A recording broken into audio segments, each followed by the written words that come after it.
In 1961, a woman named Eunice Combs fed a family of 6 in Pike County, Kentucky on whatever the garden and the pantry shelf could spare. She didn't have a candy thermometer. She didn't have a double boiler. What she had was a heavy saucepan, a wooden spoon worn smooth at the handle, a jar of sorghum she had traded 2 pounds of dried beans for, and the kind of patience that comes from making do your whole life. Number 19 on this list cost her nothing at all, made from sorghum and her own 2 hands. Number 7 was so rich, it got made only twice a year, at Christmas and at hog killing time.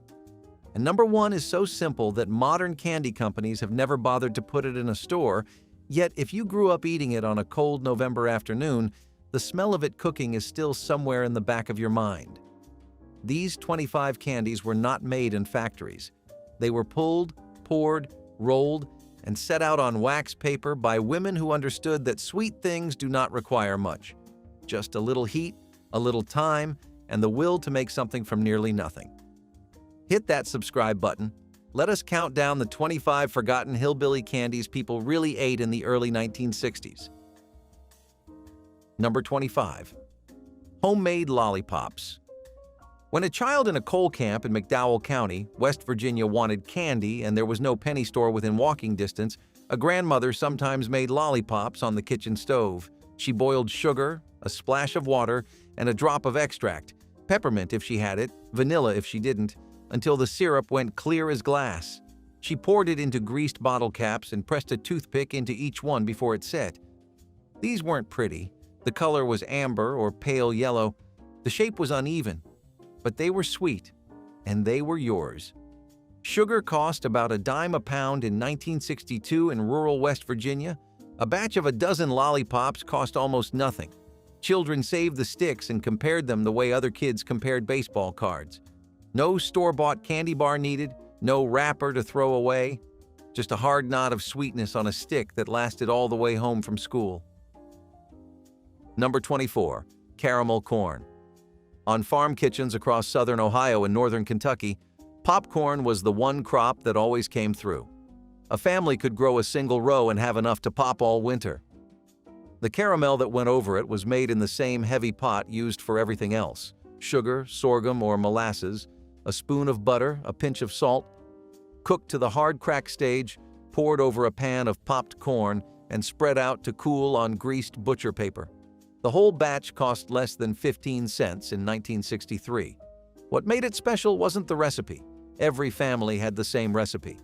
What made it special was the night it got made, usually a cold night, usually a Friday, usually with the radio going and children underfoot. Farm families in the Hocking Hills of Ohio and the hill country of eastern Kentucky shaped the same mixture into popcorn balls, wrapped them in waxed paper, and set them in a row on the windowsill like little amber moons.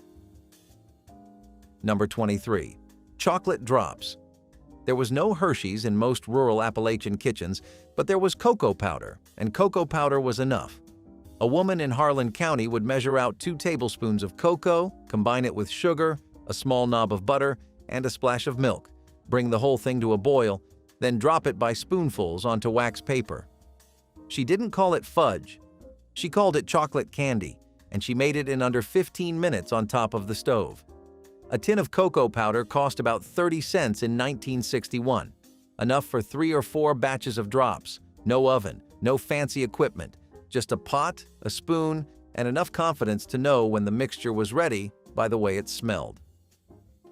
In mill communities across the Piedmont of North Carolina, this same method produced peanut butter drops by swapping out cocoa for peanut butter. Your grandmother did not need 2 recipes. She needed 1 pot and whatever was in the cabinet. Number 22. Molasses popcorn balls. Separate from plain caramel corn, molasses popcorn balls were a late fall tradition across the southern Piedmont and the hill country of Tennessee. After the sorghum press ran and the molasses came in, the first thing many children asked for was a popcorn ball. The molasses gave it a darker, earthier sweetness than plain sugar, heavier, more complex, with a faint tang that no modern candy can copy. You popped the corn first, made the molasses coating, and poured it over the top. You had to work fast because molasses sets quickly.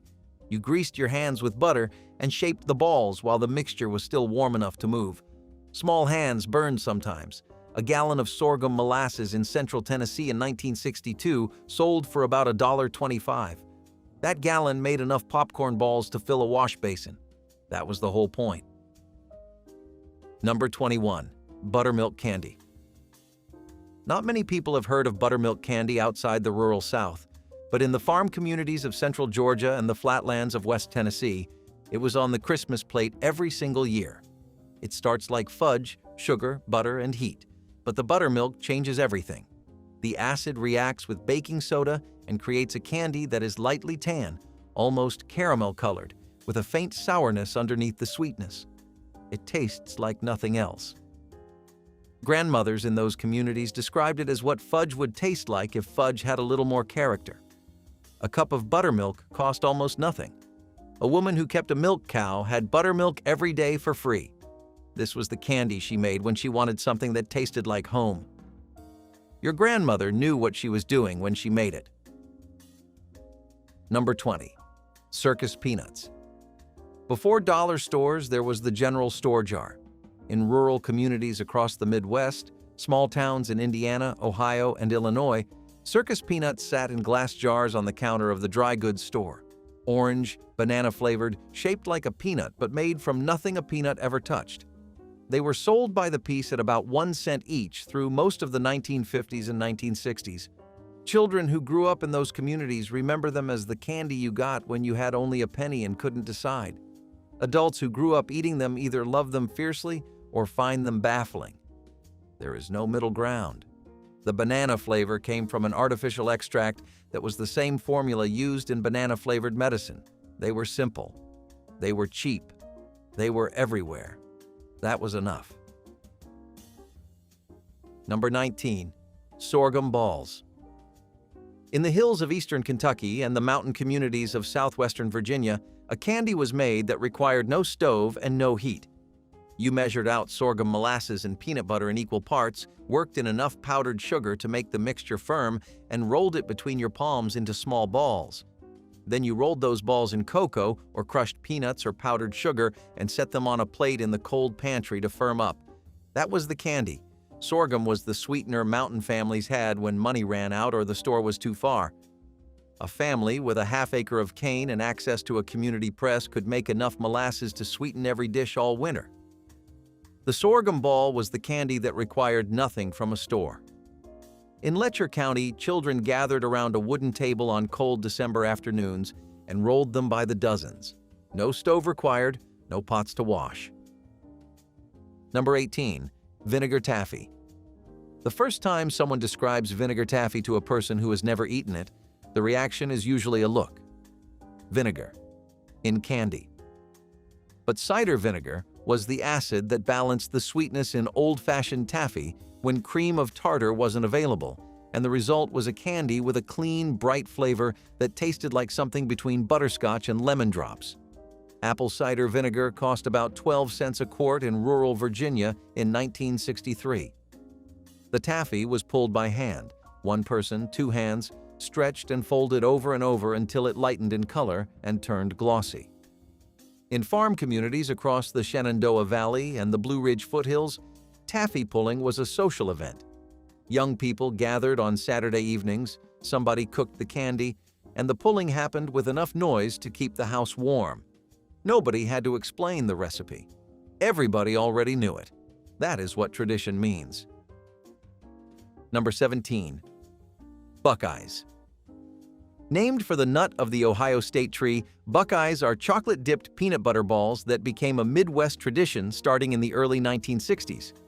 The original version used nothing more than peanut butter, powdered sugar, and a little butter worked into a dough, rolled into balls, and dipped partially in melted chocolate so that a circle of the peanut butter filling showed at the top, just like the real Buckeye nut.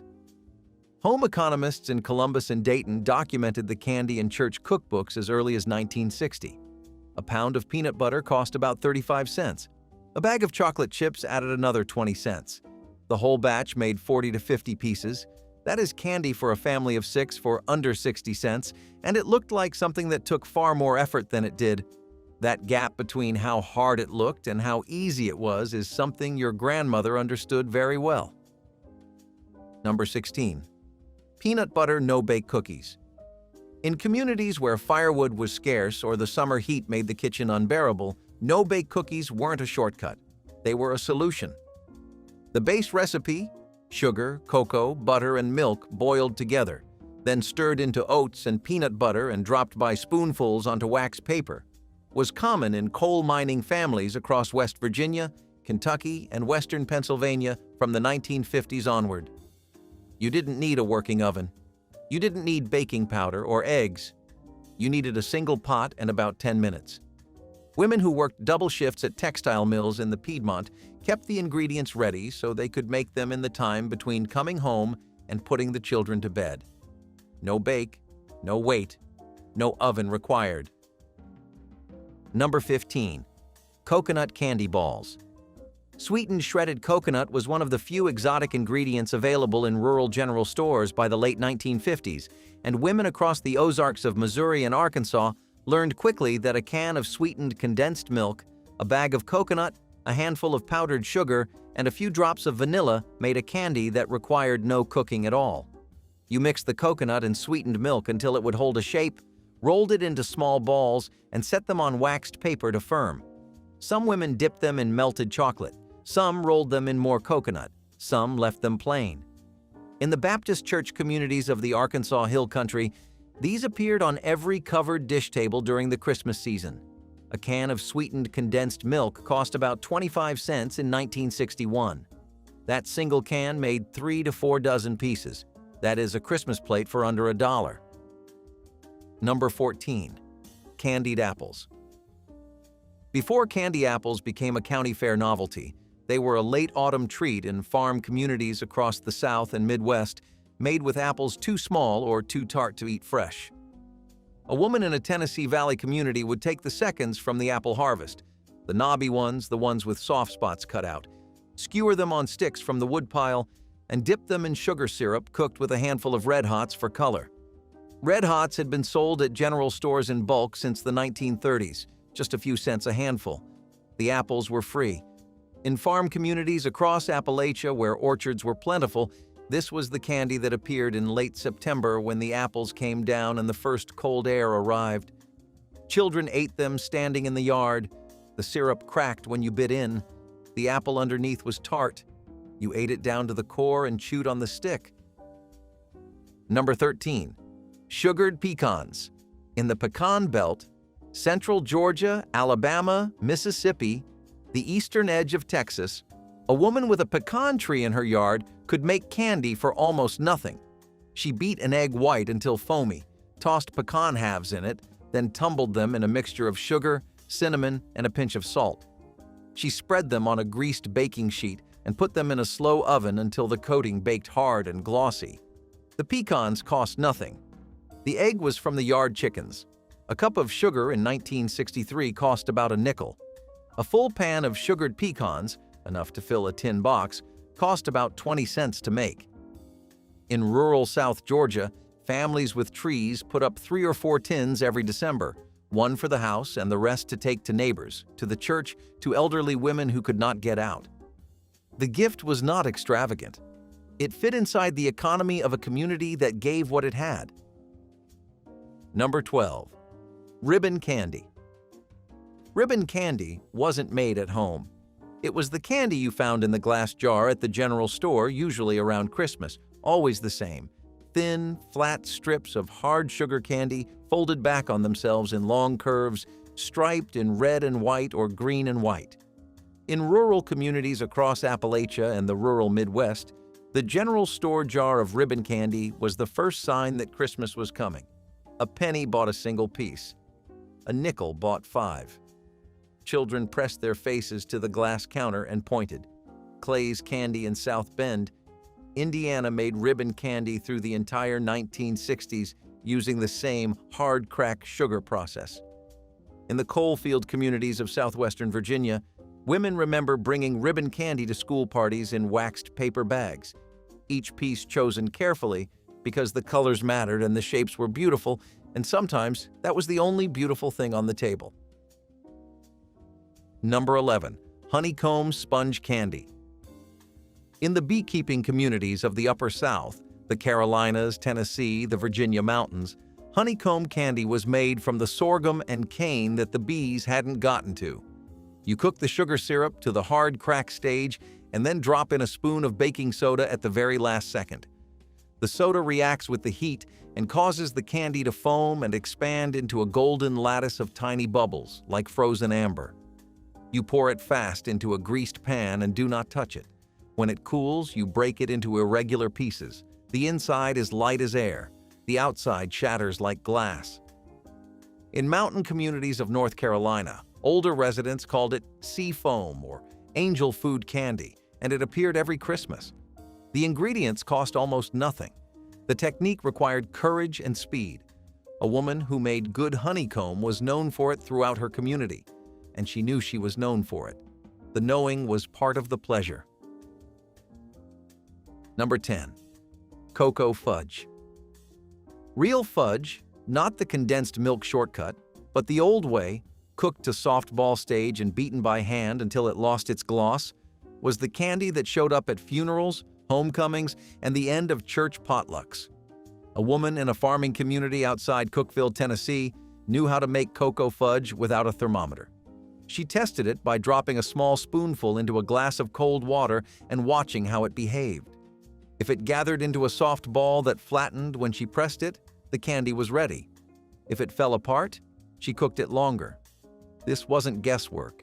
It was knowledge passed down from her mother and her mother's mother, tested and refined over decades. No cookbook taught it.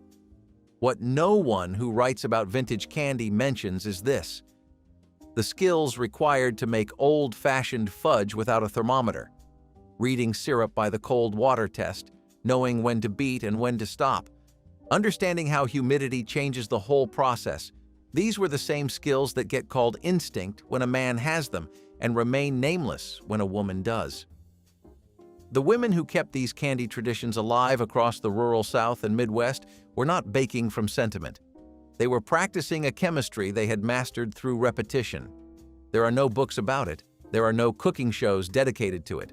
But every pan of fudge that ever appeared on a church table was the product of a knowledge system as precise as anything ever given a name or a degree. Number 9. Red Band, Peppermint, Stick Candy. Pure sugar stick candy brightened life in the coal fields of southwestern Virginia, eastern Kentucky, and West Virginia in ways that no meal ever could. Helms Candy Company in Bristol, Virginia, made Red Band peppermint sticks through the entire decade of the 1960s. White candy with a red stripe, packed in a flat white box that showed up in nearly every home from Kingsport to Pikeville. A box of 12 sticks cost about a quarter. Children dissolved the sticks in warm, sweet tea. Adults kept a jar by the radio. In some households, the box was hidden until Christmas Day and rationed out one stick at a time. Peppermint was by far the most popular flavor. In Kentucky and Tennessee, Horehound was right behind it. The box was plain, the candy was plain, but it showed up in the same place every year at the same time, and that is what made it part of something larger than itself. Number 8. Rock candy on a string. Every school child who had a science class in the 1950s or 1960s grew up knowing that if you tied a string to a pencil, suspended it in a jar of supersaturated sugar syrup, and waited a week, sugar crystals would grow up the string in rough, beautiful chunks. What the science class didn't always mention was that this was also just candy. In households across the rural South and Midwest, rock candy on a string was made the same way, sometimes with a drop of food coloring, sometimes with a splash of root beer extract or peppermint oil. A yard of cotton string, a mason jar, a cup of sugar, and time. For children who lived too far from a store to buy penny candy regularly, rock candy on a string was the candy they could make themselves and feel proud of. The weight made it better. In school classrooms in the hill country of West Texas and the small towns of rural Kansas, teachers used the same jar experiment to demonstrate crystal growth. The children mostly just wanted to eat it. Number 7. Black walnut fudge. Black walnuts are nothing like the soft English walnuts sold in grocery stores. They're harder to crack, stronger in flavor, and they will stain your hands brown for a week if you hull them without gloves. In the Ozarks of Missouri and Arkansas, and in the hardwood communities of eastern Tennessee and western North Carolina, black walnut trees grew wild and free. Every fall, families gathered the walnuts, let them dry, cracked the shells with a hammer, and picked the meat out with a nut pick, a job that took an entire evening and left your fingernails dark for days. But the walnut meat was free. And when you folded it into a batch of hand-beaten fudge made from cocoa, sugar, evaporated milk, and butter, what you got was a candy with a flavor so deep and earthy that no candy bar could come close. In the farm communities of the Ozarks, black walnut fudge was made only twice a year, Christmas and hog-killing time, and the scarcity made it matter. Here is what nobody talks about when they talk about foraged food and hand-harvested ingredients. The free food was never actually free. The black walnuts that didn't cost a cent at the store cost an entire October afternoon to gather, a week of drying, an evening of cracking, and hands too stained to go anywhere for days. The Ozark women who made black walnut fudge every Christmas were not doing it because it was cheap. They were doing it because their mothers did it before them, and the flavor that came out of that labor was something no factory has ever been able to replicate. Not because the formula is complicated, because the time and hands required do not fit into a price per unit. Some things cannot be made at scale. Black walnut fudge is one of them. Number 6. Divinity candy. Making divinity in a humid kitchen is a form of faith. The candy requires beaten egg whites, a precise sugar syrup cooked to the hard ball stage, and patience. Because if the weather is wrong, if the humidity is too high, the divinity will not set. Women in the rural South learned to read the sky before they started a batch. In the farming communities of the Mississippi Delta and the hill country of North Mississippi, divinity was made in late fall when the air finally dried out, and never in the summer. A grandmother in a rural community outside Oxford would tell her daughter, "Don't start the divinity if the clouds are coming." She wasn't being superstitious. She was being a chemist. The candy's cloud-like texture, light, white, melting on the tongue, made it feel like a luxury even when the ingredients were basic. Pecans on top were traditional in Mississippi, walnuts in Missouri, whatever was on the tree. Number 5. Molasses hard candy. Plain molasses hard candy was the oldest candy in the mountain tradition, made the same way for over 100 years without changing. You cooked the sorghum molasses to the hard crack stage, the stage where a drop in cold water made a thread that snapped clean, poured it onto a greased plate, and let it cool just enough to handle. Then you pulled it. The pulling was done by hand, the same stretching and folding that made the candy lighter in color and more pliable. If you pulled it long enough, it turned from dark amber to a pale golden yellow. You twisted it into sticks or cut it with scissors. In mountain communities of eastern Kentucky, this candy was made at the sorghum press in October when the whole community gathered. Children scraped the foam from the cooking pan and ate it warm, their reward for staying out of the way.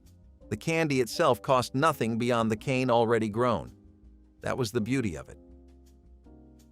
Number 4. Horehound drops.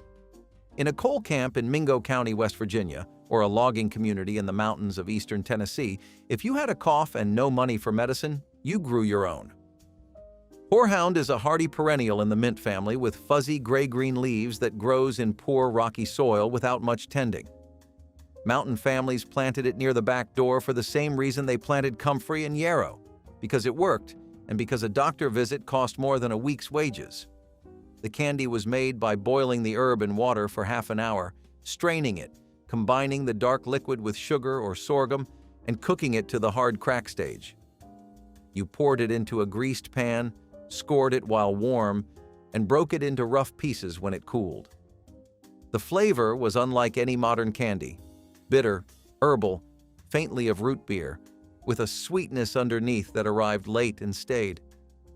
In coal mining communities across southwestern Virginia and West Virginia, Horehound candy was not just a treat, it was the medicine cabinet. Helms Candy in Bristol, Virginia was still producing it commercially in the 1960s because the demand never went away. Number 3.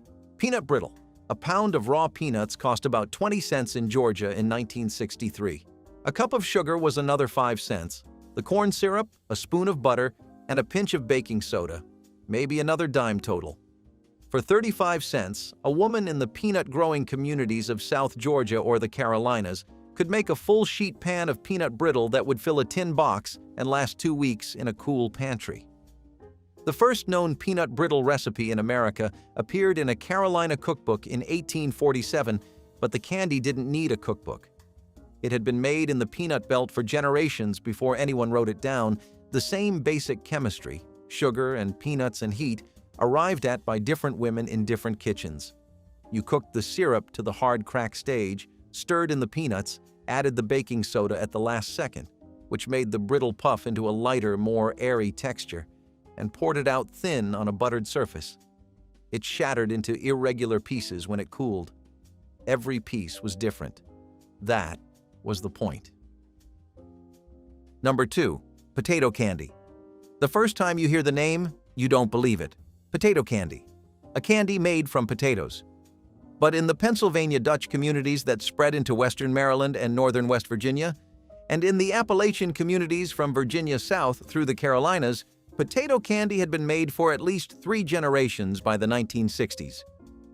The recipe is powdered sugar worked into cooled mashed potato until it forms a pliable dough, rolled flat, spread with peanut butter, rolled into a log, and sliced into pinwheels. The potato adds almost nothing to the flavor. What it adds is starch, which binds the powdered sugar into a workable dough without eggs or butter or any fat at all. You taste peanut butter and sweet. You don't taste potato. A single boiled russet potato and a box of powdered sugar cost together about 15 cents. A jar of peanut butter cost 30 cents. For under 50 cents, a woman made 3 or 4 dozen pieces of candy that sliced clean and kept a week in the refrigerator. Your grandmother made it every Christmas. She probably never told you what was in it. The foods that surprised people most were always the ones built on a trick or a workaround. Potato candy surprised because it used the cheapest vegetable in the house to make something that looked and tasted far more complicated than it was. That is the whole story of Appalachian cooking in a single recipe. The art wasn't in having expensive ingredients. The art was in knowing what cheap ingredients could do if you understood their chemistry well enough. The women who developed potato candy were not poor cooks working under constraint. They were creative cooks who solved problems. The potato was not a compromise. It was the answer. Number 1. Sorghum taffy. In the mountain communities of eastern Kentucky and southwestern Virginia, the year ended with sorghum. The cane was planted in spring, cut in October, ground at a community mill powered by a mule walking circles in the mud, and cooked down in a long flat pan over a wood fire, while families stood around and talked and children crept close to steal the sweet foam skimmed from the top. The sorghum syrup was the sweetener that got mountain families through the winter. But before it went into jars, before it went on biscuits or into cake batter, some of it stayed in the pan a little longer and became taffy. You pulled sorghum taffy by hand, 2 people facing each other, stretching a rope of warm candy back and forth until it changed color, from the dark amber of the syrup to a pale golden yellow, light and airy, the texture transformed by the pulling. The longer you pulled, the lighter it became. Children begged to be the ones to do it. Their arms ached for days afterward. On the stir-off evenings in Letcher County and Knott County in the 1950s, the taffy pull was how the night ended. After the cooking was done, after the jars were filled, after the food was eaten, when there was nothing left but the last warm syrup and a circle of people with nothing to do but make something sweet before the cold drove them inside. No recipe, no candy thermometer, just sorghum, heat, and hands. The Nestlé Wonder Ball was a sweet treat that was completely out of this world. Yeah, these were colorful, spherical candy filled with a delicious fruity center, but that wasn't even the best part. This hollow chocolate ball was filled with small toys or candies, making it an exciting and fun surprise. Part of the thrill was not knowing what you'd find inside the Wonder Ball. These were introduced in the 1990s and early 2000s. but it was soon discovered that the little toys inside the candy were choking hazards, and after millions of complaints from around the world, Nestlé decided to discontinue this candy for good. Now, they did try to re-release it with other candy inside the ball instead of toys. The product was marketed with various themes, including Disney, Pokemon, Cartoon Network, Care Bears, and Winnie the Pooh. But you know, kids, they weren't ready to settle for less, and the good old Nestlé Wonder Ball simply fell out of fashion. Peppermint bark layered dark and white chocolate with crushed candy canes into a festive treat that looked as beautiful as it tasted. Mothers would melt semi-sweet chocolate and spread it thin on waxed paper, letting it set until firm before adding a layer of white chocolate on top. While the white chocolate was still soft, crushed peppermint candy canes were pressed into the surface, their red and white stripes creating holiday color against the creamy background.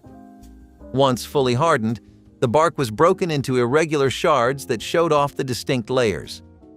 Each bite delivered the snap of tempered chocolate followed by cool peppermint that lingered on the tongue.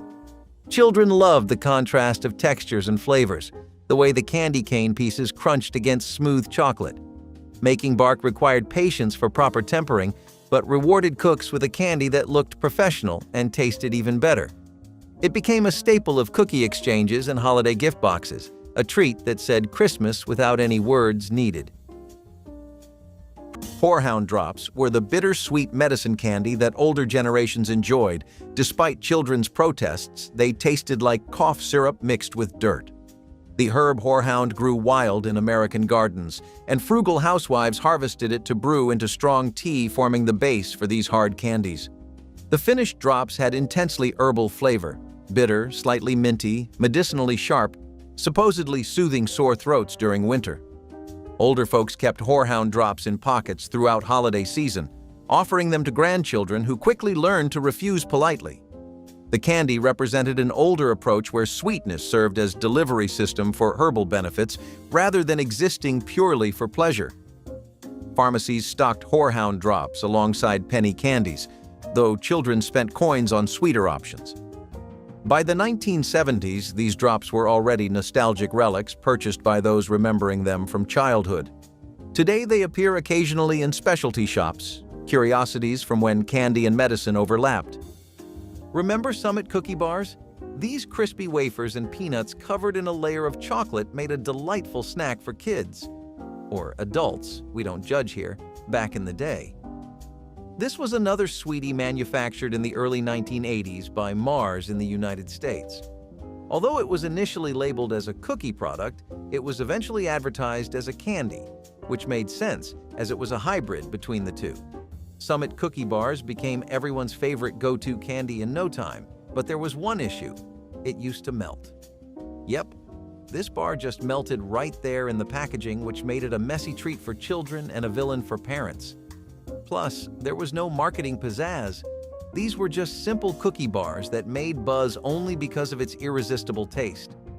In 1983, Mars tried to fix the issue and changed to individual foil wrapping and promoted the bar as having 30% more chocolate. But it didn't help, and in the end, there was no choice but to take these off the shelves. Candied orange peel transformed citrus scraps into jewel-like confections that looked almost too pretty to eat but tasted too good to resist.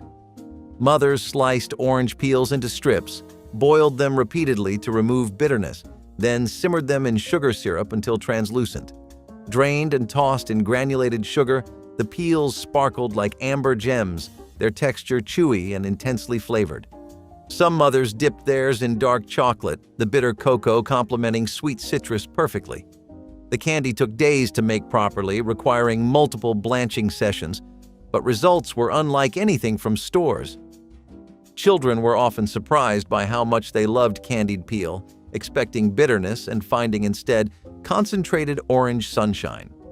Arranged on plates alongside other candies, the peels added color and sophistication that elevated the entire spread. This was the candy that showed a mother's dedication, her willingness to transform what others discarded into something beautiful. Pulled butter mints were pastel confections appearing at every church social, wedding reception, and Christmas open house throughout the 1960s and 70s. The recipe combined butter, powdered sugar and peppermint extract into fondant-like mixture, kneaded until smooth, then pulled and twisted into small pillow shapes. Unlike hard peppermints lasting forever, these dissolved almost instantly on the tongue, leaving creamy butter flavor with bright mint finish. Ladies' circles and church auxiliaries organized mint-making sessions where women gathered around tables, fingers coated in powdered sugar, as they shaped hundreds of pieces. The finished mints were dyed pale pink, green, or yellow, matching holiday schemes, arranged on crystal plates with paper doilies. Children helping received broken pieces as rewards, learning even imperfect mints tasted wonderful. These required no cooking, making them accessible to anyone with patience for kneading. Today's commercial buttermints approximate texture but lack fresh peppermint intensity. Now, who doesn't love chunks of peanut butter and oats, all covered in rich milk chocolate? PB Max was a dream come true for kids everywhere. It was like the ultimate snack, right? I mean, peanut butter and chocolate are a classic duo, and PB Max threw some oats in there for that healthy vibe. But let's be honest, who were we kidding? This was pure chocolatey bliss in disguise. It was like a candy bar, and a granola bar had a love child. These were launched by Mars in the early 1990s and were the Reese's peanut butter cups of their time. The name stirred up quite a controversy when people started thinking it stood out for piggy banks or polka band. The company was simply going for peanut butter, but you know how even the simplest things are misunderstood. While the whole world couldn't stop raving about this candy bar, the Mars family had a distaste for peanut butter and decided to discontinue PB Max, leaving a peanut butter-shaped hole in our hearts. Pralines were the creamy southern confection that melted on the tongue, their caramelized sugar and toasted pecans creating pure holiday indulgence. Mothers cooked sugar, butter, and cream until the mixture reached soft ball stage, then beat in vanilla and whole pecan halves until the candy turned opaque. Spooned quickly onto waxed paper, each praline spread into a flat disc with pecans arranged across its surface. The texture was what made pralines special. Not quite fudge, not quite caramel, but something uniquely smooth that dissolved into buttery sweetness. Families with southern roots considered pralines essential to Christmas, passing recipes through generations. Children learned to recognize the specific shade of amber that meant the candy was ready, watching mothers work with chemist precision. The smell of cooking pralines filled houses with warmth that captured the entire holiday season. Pralines couldn't be hurried, requiring skill that mothers perfected over years of Christmas candy making. A classic candy with a twist, Lifesavers Holes was the perfect treat for those who loved the iconic Lifesaver shape but wanted a different texture. Introduced in the 1990s, these small, round candies were marketed as the holes that were left when Lifesavers were made. They came in a variety of flavors, just like the original Lifesavers, and were a hit with kids and adults alike. Lifesavers have been a staple of the American candy market since 1912, when chocolate maker Clarence Crane invented the original peppermint variety after a trip to the pharmacy. But not all the experiments with this classic have been instant hits because Lifesaver holes weren't long for the world. The holes were sold in small plastic tubes with a flip top, which ultimately proved to be their downfall. Yep, choking hazard, you guessed it. Saltwater taffy was the pull and stretch candy that turned December kitchens into family workshops, children and parents working together until arms ached. Mothers would cook sugar, corn syrup, butter, and salt to the hard ball stage, adding food coloring and flavoring before pouring the hot mixture onto greased marble slabs or baking sheets. Once cool enough to handle, the taffy was gathered into ropes and pulled repeatedly, the stretching incorporating air that transformed the candy from dense and dark to light and glossy. Children took turns pulling, their small hands working alongside their mothers until the taffy turned satiny and began to hold its shape. Cut into bite-sized pieces and wrapped in waxed paper, each taffy was chewy, sweet, and impossibly fresh compared to anything from the store. The flavors ranged from peppermint to vanilla to fruit, each batch a different color. Making taffy was as much entertainment as production, a family activity that created memories alongside candy. Molasses taffy was the Christmas candy turning candy, making into community entertainment, requiring multiple people to pull sticky ropes until they transformed from dark brown to golden tan. The base recipe combined molasses, sugar, butter, and vinegar, cooked until a drop formed hard ball in cold water, then poured onto buttered marble slabs to cool. Once reaching pulling temperature, greased hands stretched it into long ropes, folded back, and stretched again, repeated dozens of times until the candy lightened and developed characteristic chewy texture. Families made taffy pulling into social occasions, inviting neighbors for evenings combining work with laughter. Children earned their share by helping pull, learning that timing mattered since taffy cooled too much became impossible to stretch. The finished candy was twisted into ropes and snipped with scissors into bite-sized pieces wrapped in waxed paper. The flavor was deep and complex, molasses providing earthiness that modern corn syrup taffies cannot match. While many people associate the Peter Paul Company with Almond Joy and Mounds, they had another gem in their lineup, the Caravelle bar. It was introduced in the early 70s to compete with the similar Nestlé's $100,000 bar. But whereas the $100,000 bar tastes processed and is kind of rubbery, Caravelle was lighter and sweeter tasting. Think caramel mixed with Rice Krispies, covered in milk chocolate. Its iconic TV commercial with a catchy jingle was a staple of 70s television. Unfortunately, the Caravelle bar was discontinued after Peter Paul merged with Cadbury Schweppes in 1978. I don't know about you, but I think this one really calls for a comeback.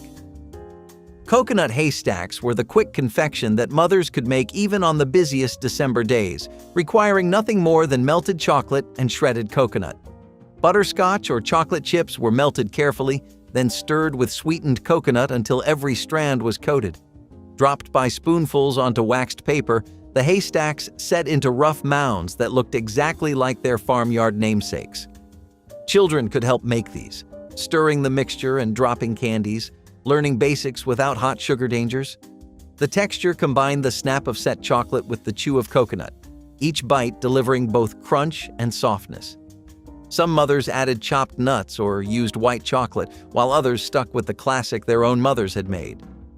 Haystacks were democratic candy, easy enough for beginners, yet beloved enough that skilled candy makers included them on holiday plates.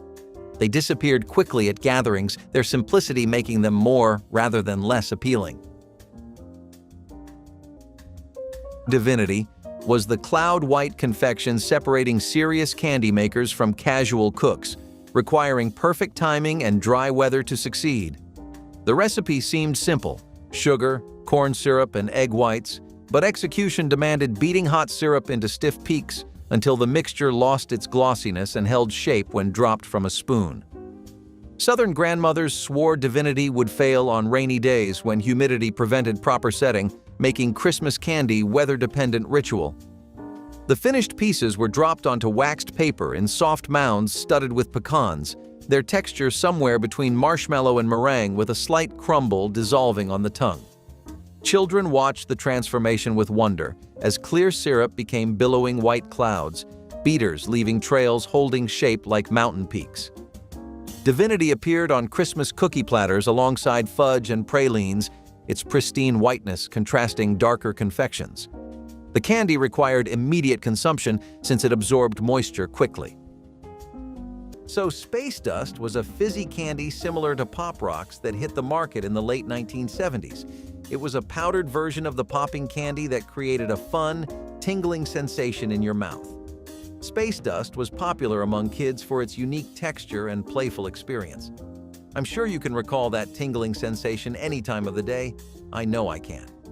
It was discontinued in 1983 due to concerns about its similarity to illegal drugs in appearance. Yeah, that took a dark turn.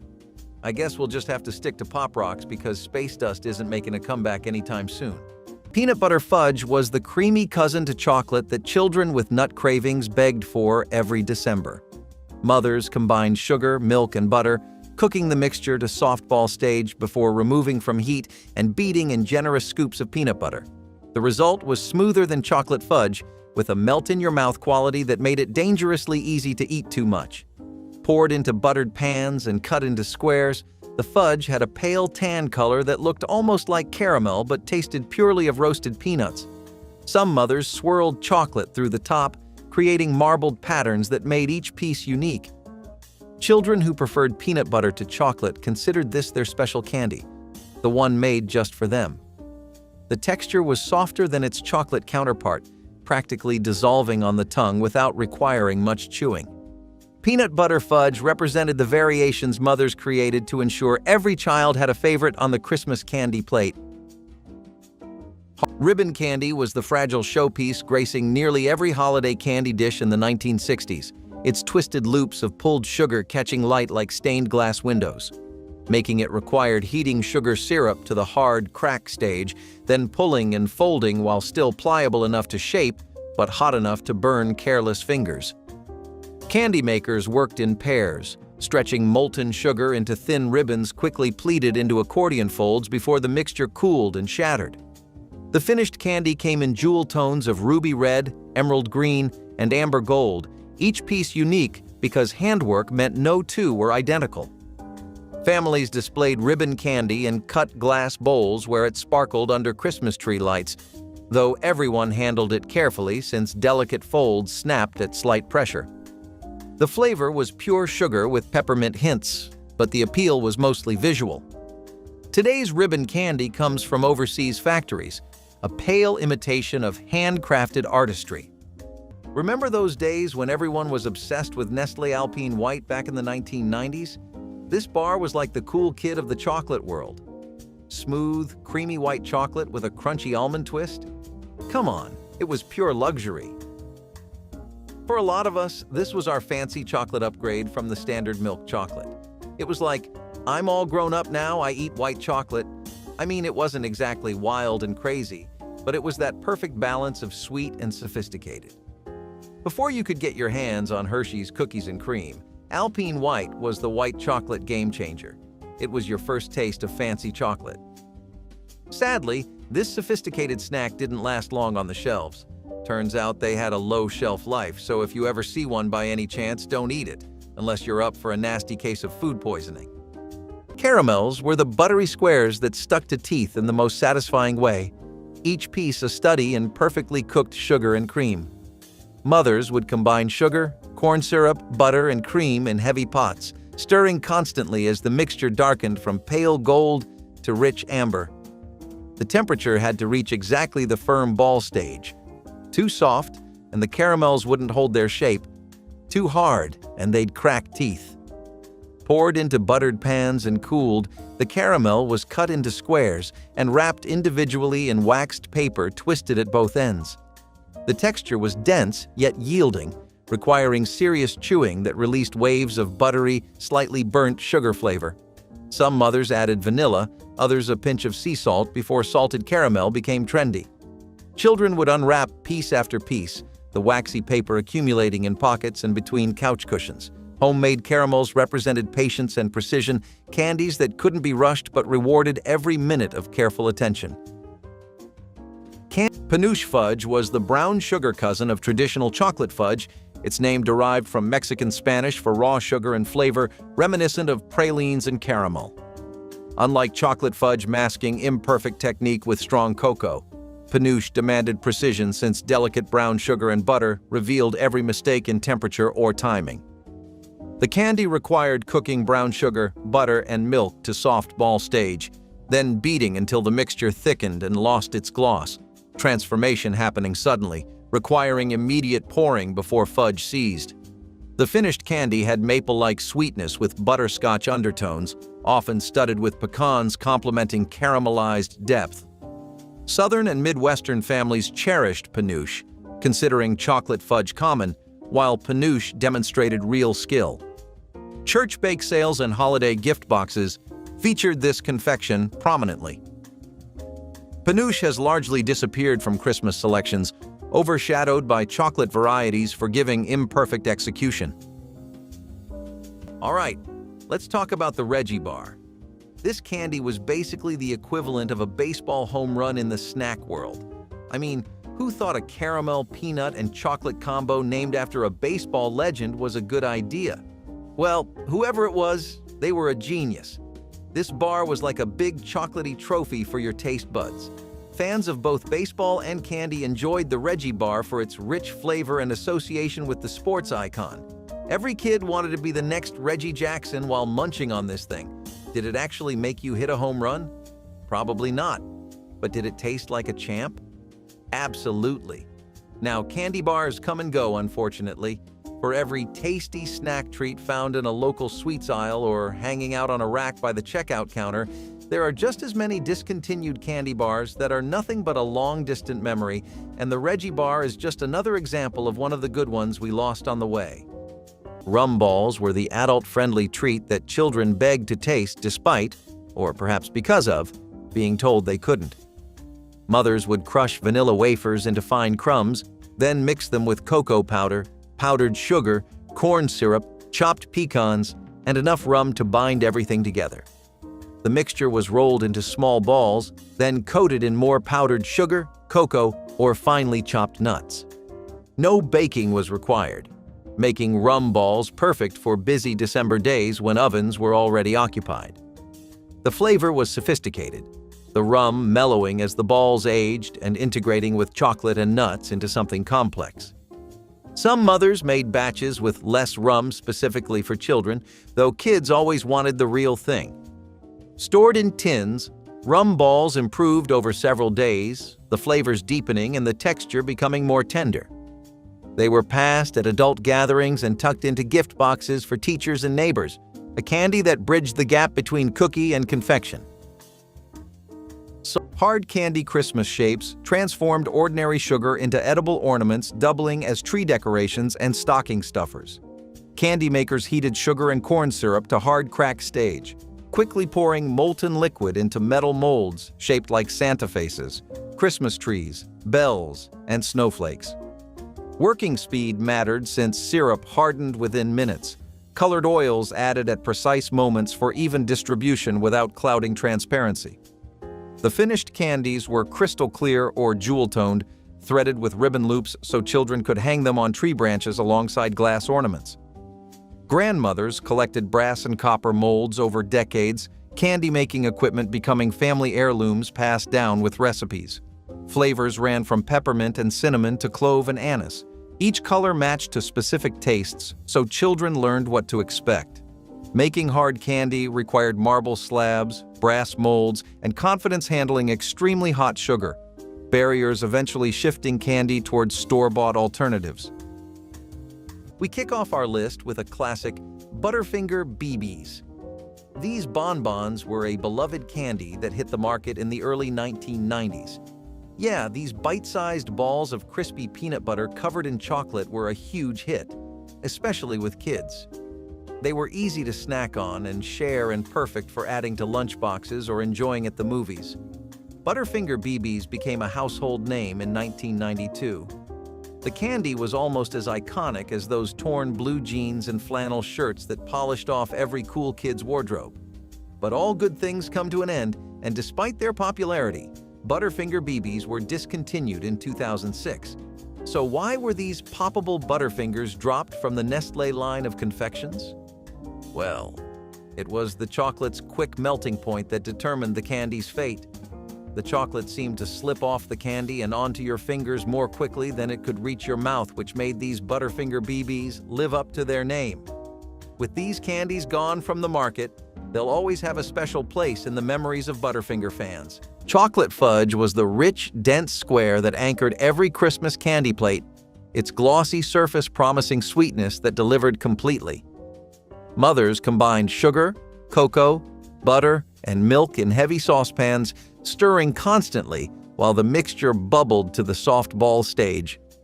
The critical moment came after removing from heat, beating until it lost its shine and began to set required arm strength and patience. Poured into buttered pans and scored while warm, the fudge cooled into perfect squares that were dense, smooth, and intensely chocolatey. Some mothers added walnuts or pecans, while purists kept it plain to showcase the cocoa flavor.